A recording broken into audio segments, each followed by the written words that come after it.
좋아요, 구독 누르시면 부자 되실 거예요. 돈을 향한 말초적 신경을 인정하라 경제적 본능. 지난 시간에 테슬라가 그리는 미래 중에 자율주행 차량에 관한 것을 중심으로 우리가 얘기를 나눠봤습니다. 당장에 돈이 되는 게 어디지? 라는 생각만 했을 텐데 과연 그런 것을 통해서 우리 경제가 어느 쪽으로 움직이고 우리 미래가 어떤 방식으로 작동할지에 대해서 생각해보는 것도 되게 좋은 경험이 될 것 같습니다. 이번 시간에는요. 이런 식의 미래가 일론 머스크가 말하는 방식대로 글로리어스한 미래가 될지 영광스러운 미래가 될지 아니면 우리의 일자리를 모두 빼앗고 되게 비참한 미래를 만들지 이런 식으로 기술 간의 경쟁이 시작되면 다들 사이는 괜찮을까? 이런 것까지 한번 다뤄보도록 하겠습니다. 다시 한번 모시겠습니다. 김동영 KDI 박사님 안녕하세요. 안녕하세요. 좀 지난 시간에 좀 무서웠거든요. 네. 괜찮은 거야? 네. 이런 식으로 가다 보면 일론 머스크가 지구를 지배할 것 같은데 괜찮을까? 이런 생각을 했는데 네.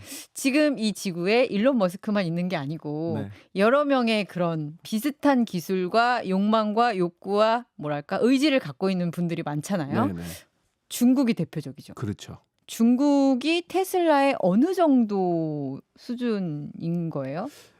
이제 뭐 하나의 서비스가 이루어지는 데는 기술뿐만 아니라 여러 제도적 요인, 소비자의 구매력 이런 것들이 다 총망라되어야겠지만 기술만 놓고 보면 결코 중국도 빠지지가 않습니다. 결코. 그렇죠.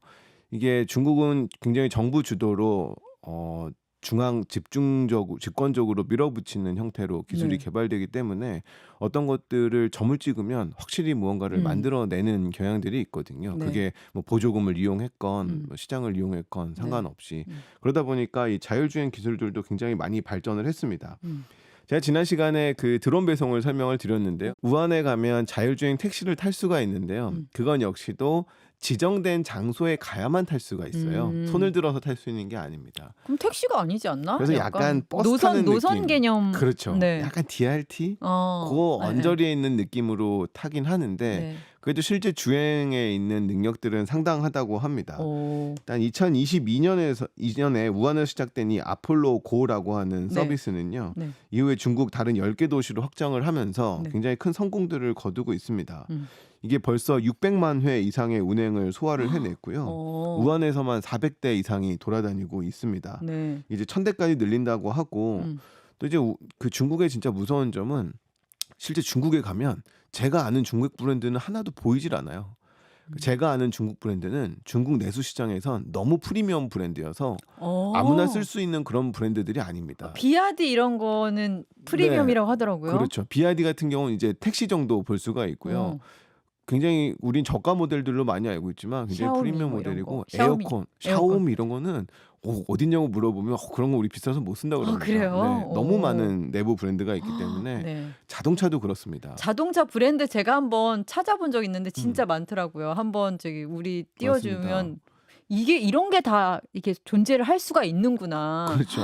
어마어마한 전기차 브랜드. 맞습니다. 저게 이제 저 중에는 이제 곧 사라질 기업 혹은 이미 사라진 그렇죠. 기업도 있을 것 그렇죠. 같아요. 워낙에 네. 빨리빨리 바뀌니까. 근데 진짜 무서운 게 저렇게 많은 제조사들이 있지 않습니까? 네. 저게 수준이 높고 낮음이 다 있겠지만 근데 저런 제조사들이 모두 이 바이두의 차량을 공급한다라는 겁니다. 그러니까 차를 만들어서 네. 바이두라는 소프트웨어 회사에 차를 공급하면 거기에서 이제 소프트웨어를 심어준다라는 거죠. 그러니까 굉장히 빠르게 이 자율주행 기술들도 확산이 될 수가 있는 겁니다. 우리는 현대자동차의 자율주행 기술이 그 밖으로 나오기가 어렵잖아요. 그쵸. 그런데 저렇게 홍치 아니면 아크폭스 이런 것들이 바이두하고 협력을 하면서 이제 여러 브랜드에 심어지면서 빠르게 성장할 수 있는 기반들이 중국은 마련이 되어 있고요. 네. 우한에서 운행되는 대부분의 차량은 이제 레벨 4 자율주행 기술을 가지고 있습니다. 특정한 도로에서는 인간의 개입 없이 움직일 수가 있는 거죠. 네. 우리는 아직 3 이상도 구경하기가 좀 힘든데. 그렇죠. 네, 네. 아까 지난 시간에 말씀드린 것처럼 3 굳이 만들지 않습니다. 그 박사님은 돈이 안 되기 심지어 때문에. 1이고 막. 네네네. 0이었나? 말하면서. 그렇죠. 0이죠. 0. 네, 죄송합니다. 네. 그리고 이 굉장히 저렴합니다. 중국의 자율주행 택시는 저렴하고 네. 그리고 바이두가 이 운행 비용의 60%를 다 지불을 해주고 있기 때문에 가능한 일들입니다. 그것도 60% 지불하는 것도 네.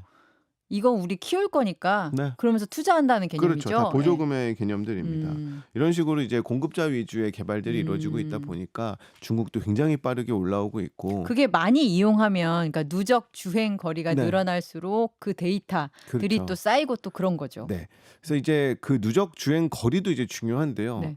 한편에서 이 미국의 웨이모, 구글의 웨이모하고 지금 사이버 캡하고 뭐가 다르냐 이런 얘기들도 많이 하는데 네. 바로 이제 지적해 주신 그런 부분입니다. 음. 주행 거리로 치면 구글의 웨이모를 이길 자가 없어요. 이미 굉장히 많이 돌아다니고 네, 있으니까. 택시로는 굉장히 많이 하니까. 근데 운행되는 환경을 보면 네. 아까 그 지난 시간에 우리가 화면에서 봤던 저 쇼케이스가 이루어지는 상황처럼 네. 주변에 아무것도 없어요. 그냥 달리는 그런 도로들이 그러니까 대부분 자율주행 기술에 네. 해당하는 내용을 말씀하시는 거죠? 그렇죠. 예. 왜냐하면 사이버캡도 다 그게 핵심이니까요. 그러다 보니까 자율주행 거리가 길다 하더라도 그 웨이모 택시가 그렇게 테슬라보다 뛰어나냐라는 비판을 하는 분들도 허허벌 뻔해서 많습니다. 누가 못 달려 이런 거군요. 그렇죠. 예. 그런데 테슬라 사이버캡에 들어가는 자율주행은 일반 테슬라 자율주행이 확보한 데이터를 기반으로 만들어진 알고리즘이거든요. 테슬라 차를 얼마나 팔았게요. 그동안. 그러니까요. 네. 전 세계에 다양한 시뮬레이션들이 이루어졌을 거고 네. 그런 걸 바탕으로 한 이 알고리즘이 택시에 들어온 거기 때문에 그 질적인 수준의 차이가 굉장히 크다라고 지적하는 부분들이 많이 있습니다. 네. 그 업계에서는 2년 내에 그 중국의 자율주행 차량이 이제 상용화가 되고 네. 그다음에 몇 년도더라? 2028년에는 중국 전역으로 확대될 거다. 뭐 네. 이런 얘기까지 하더라고요. 네. 그러면 아까 말씀하신 대로 이제 데이터가 굉장히 중요한 거고 중국이 테슬라에 결코 뒤지지 않는 수준의 기술력을 가졌다면 세상에 일론 머스크가 여러 명이 되겠네라는 생각이 들기도 하고 그게 이제 실제로도 그렇게 허황되지 않은 말이다라고 그렇죠. 볼 수 있는 거죠. 이 시장은 어차피 경쟁하는 속성이 있기 때문에 네. 그 수준이 조금은 높낮이가 있다 하더라도 분명 테슬라 혼자서 그거를 개발하는 일이 오래 가지는 않을 겁니다. 아하. 후발주자가 어디선가 튀어나올 거고요. 네. 그럼 이제 그걸 바탕으로 한 여러 국가 간의 전략, 기업 간의 전략들이 버무러지면서 네. 이제 우위가 결정이 되겠죠.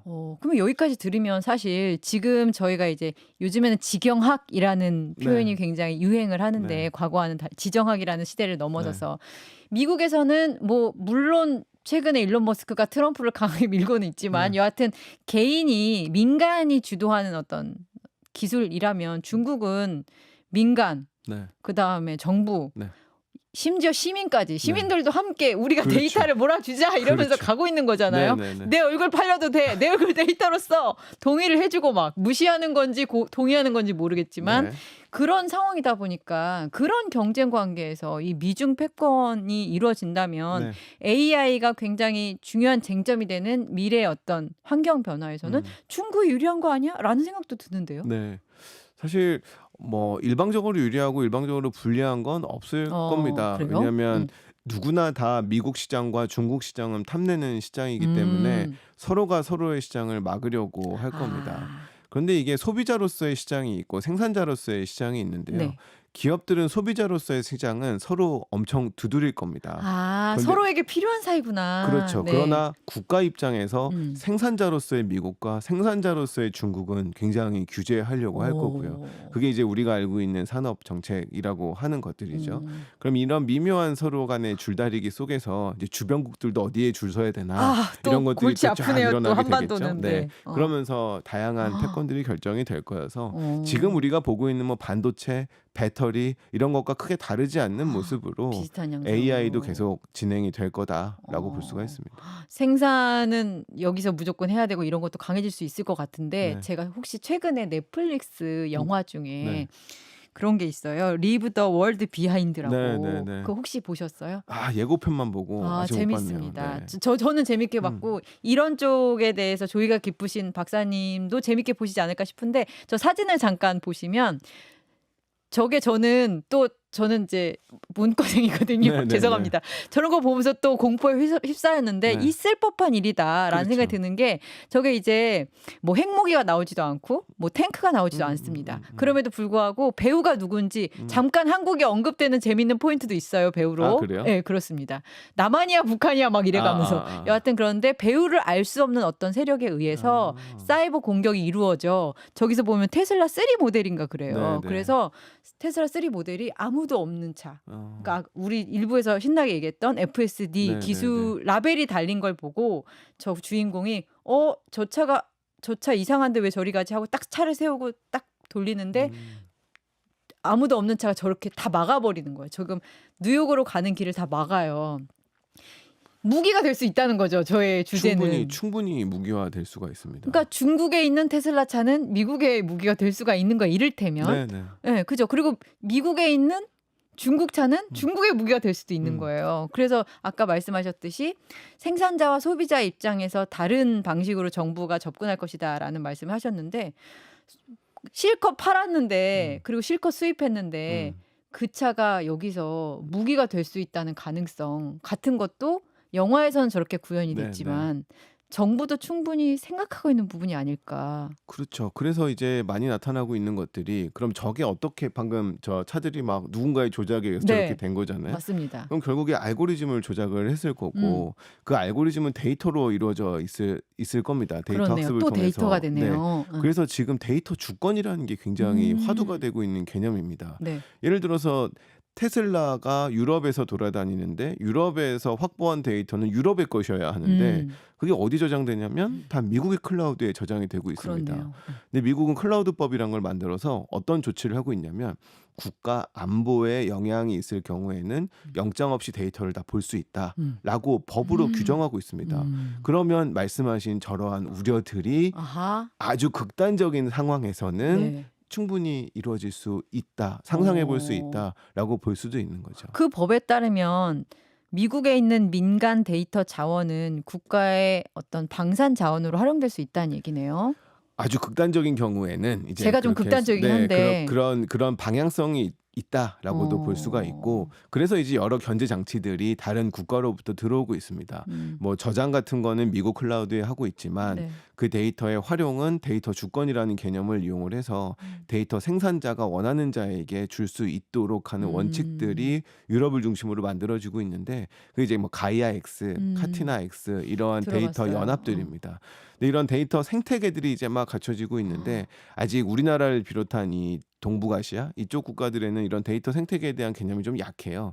그러다 그렇죠. 보니까 제조 국가임에도 불구하고 네. 자칫하면 데이터를 다 남 좋은 일에 쓸 수 있는 그러한 그러네요. 환경적인 위험 요인들이 내재되어 있는 상황입니다. 그리고 또 말씀하셨던 얘기 중에 또 이어지는 게 제도는 항상 가장 늦게 네.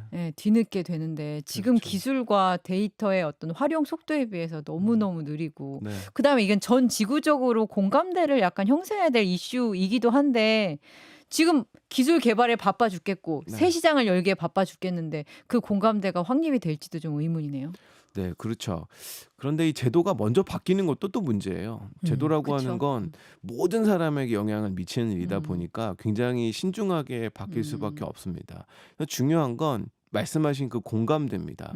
얼마나 그러니까 제도라고 하는 건 그 사회가 문제를 해결하는 방식이기 때문에 그 사회가 문제를 해결하는 방식을 신산업에 방점을 줄 거냐는 이제는 사회 구성원들이 자기도 모르게 공감하는 거거든요. 이제 여론의 역할이 중요하고 뭐 기업가의 역할이 중요한데 그 과정에서 제가 보는 관점에서 가장 중요한 건 기술이 얼마나 화려한지 기술이 얼마나 남들보다 나은지 이거를 강조하는 건 그 여론을 형성하는 데 전혀 도움이 되지 않습니다.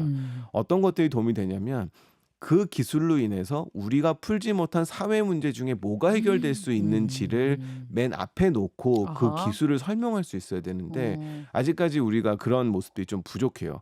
늘 우리가 AI 10대 강국이 될 거냐 3대 강국이 될 거냐 줄 세우기식의 어떤 그 설명들만 이어지지 네. 그 기술이 있으면 우리가 하지 못했던 것 중에 뭘 할 수 있어?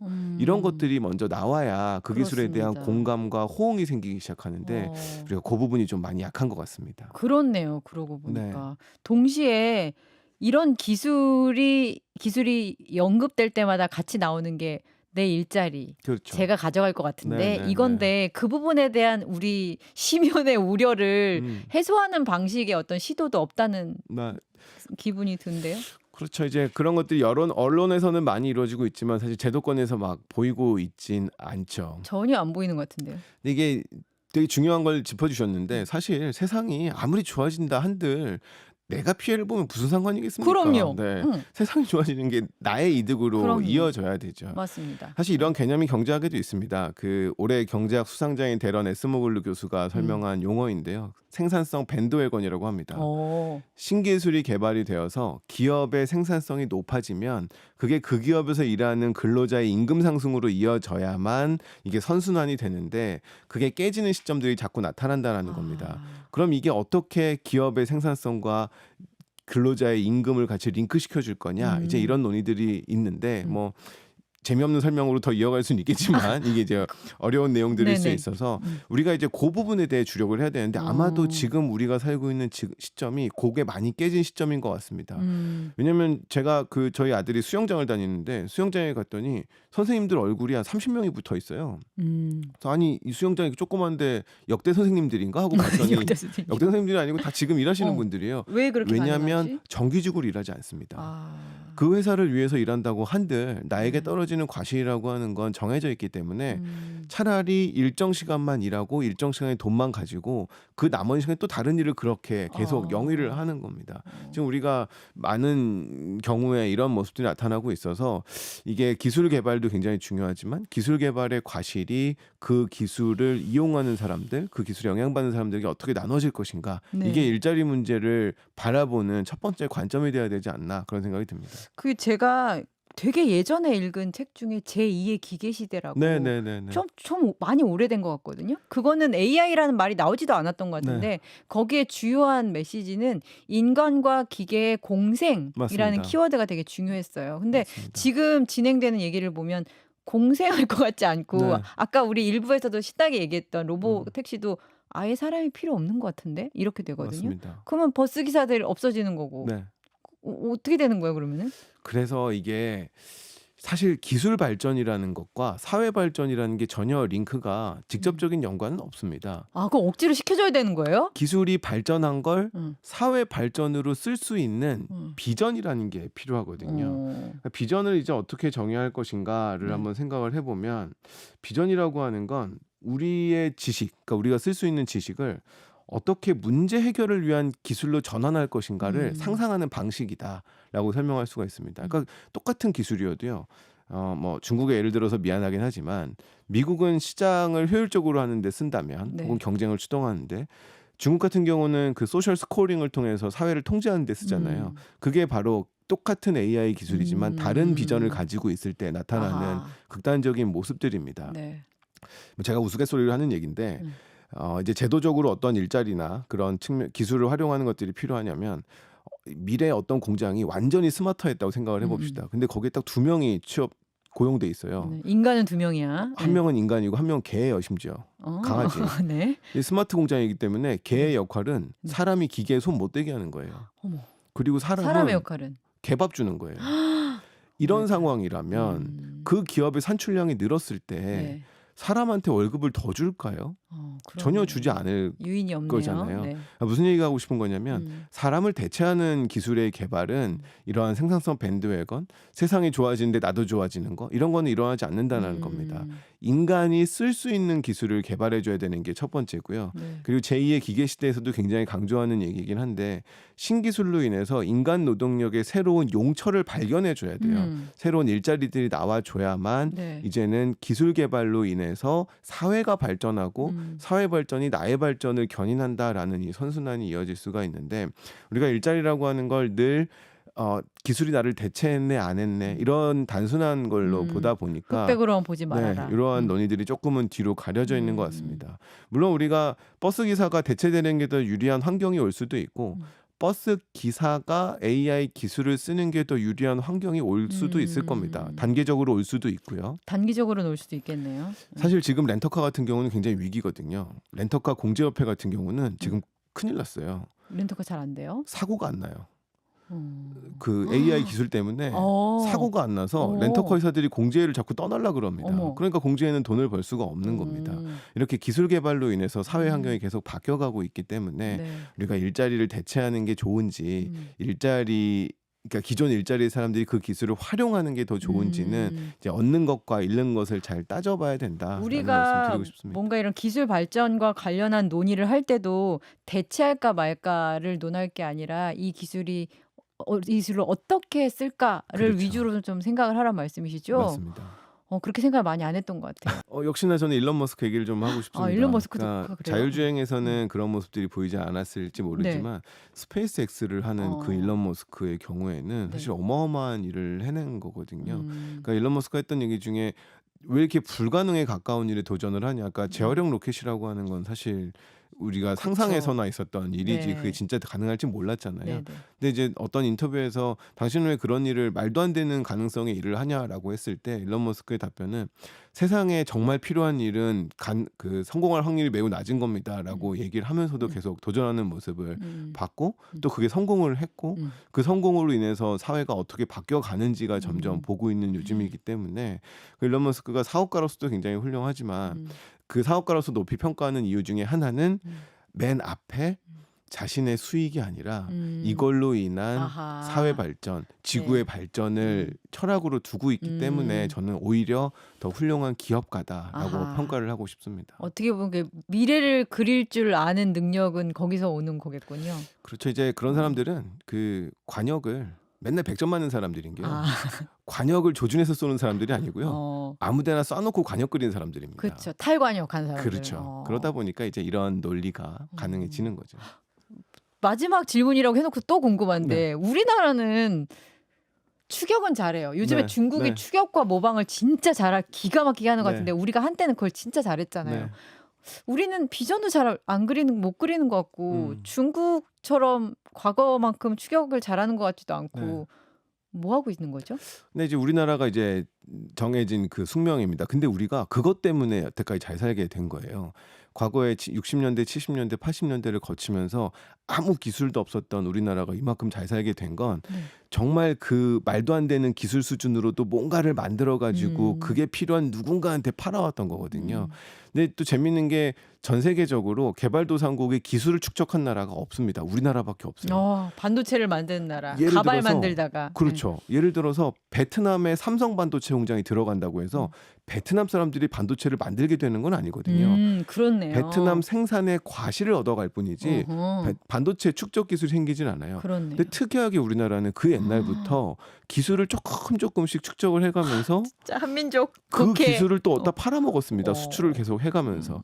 그런데 이제 말씀하신 것처럼 그 모델이 이제 끝나가는 거죠. 그럼에도 불구하고 계속 그 모델을 가지고 네. 무언가를 하려다 보니까 적당한 비용에 적당한 수준의 제품들만 계속 만들어내는 네. 상황이 온 겁니다. 우리는 이제는 낮은 가격에 좋은 수준의 제품을 만들어야 되는 국가 대열에 올라왔는데 이제 거기로 넘어갈 수 있냐 없냐의 상황이 직면하게 된 거고 거기에는 이제는 그 비전이라는 부분이 반드시 포함되지 않으면 그 다음 단계로 나아가긴 조금 어렵지 않을까라는 우려도 가지고 있습니다. 지금 로봇 관련한 전기자동차 우리 기본적으로 내연 기관차에 대한 전통은 나름 있으니까 약간 로봇 관련한 수준은 우리나라가 좀 상위권이라고 표현하기에는 거시기한가요? 아니죠. 이제 여러 가지로 볼 수가 있는데요. 그 제조 로봇 같은 경우 우리나라도 훌륭합니다. 우리나라가 로봇 도입률은요 전 세계 1등입니다. 그러니까 로봇 도입률 1등이라고 해서 내가 소개팅에 나갔는데 그 여자가 알고 보니 로봇이네 뭐 이런 건 당연히 아닐 거고요. 까보니 로봇이네 이런 건 당연히 아닐 거고